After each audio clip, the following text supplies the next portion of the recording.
मुलांनो, आजच्या गोष्टीचं नाव आहे एका धीट विद्यार्थ्याची गोष्ट. ही 19व्या शतकातील गोष्ट आहे बरं का. एका लहानशा खेडेगावातील शाळेमध्ये एक फार हुशार विद्यार्थी शिकत होता.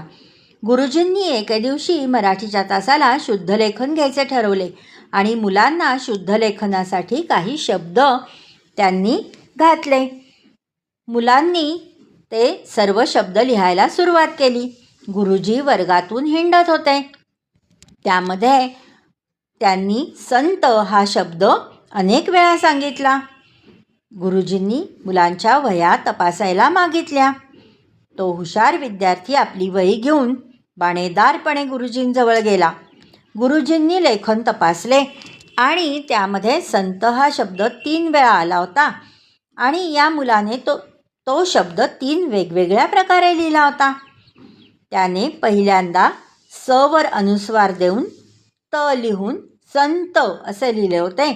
त्यानंतर स लिहून न अर्धा त्याला त जोडलेला अशा पद्धतीने संत लिहिलं होतं आणि तिसऱ्या पद्धतीमध्ये स नचा पाय मोडलेला आणि त असे शब्द लिहिले होते.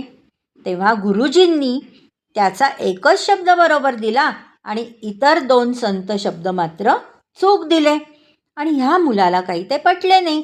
त्याने गुरुजींना त्याची विचारणा केली. माझं या शब्दामध्ये काय चुकलं आहे असे त्या मुलांनी गुरुजींना विचारले. गुरुजींना त्याचे हे विचारणे काही आवडले नाही. ते जरा संतापले आणि त्याच्याशी वाद घालू लागले. मी सांगतोय ना, हा वरचा शब्द फक्त तुझा बरोबर आहे आणि खालचे दोन्ही शब्द चूक आहेत.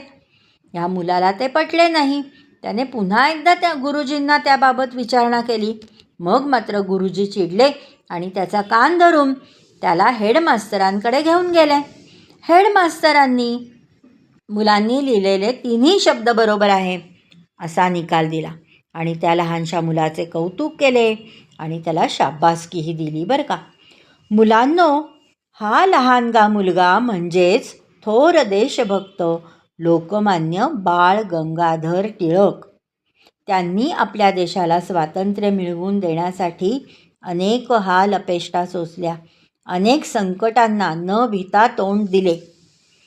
त्यांनी देशासाठी अनेक प्रकारे कसे कष्ट सोसले हे तुम्ही समजून घ्या. म्हणजे तुम्हालाही देशाच्या स्वातंत्र्याचे रक्षण करण्यासाठी झटण्याची स्फूर्ती मिळेल. मुलांनो, या गोष्टीतून तुम्ही काय शिकाल? चाकोरी बाहेरचा विचार करण्याची क्षमता या मुलामध्ये होती आणि आपला मुद्दा, आपला विचार धीटपणे मांडण्याचा ठामपणाही त्याच्याकडे होता. हे दोन्ही गुण अंगीकारण्याचा प्रयत्न करा.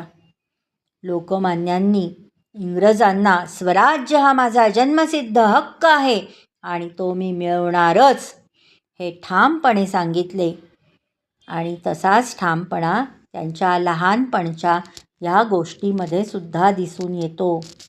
आवडली का गोष्ट? ठेवाल ना लक्षात?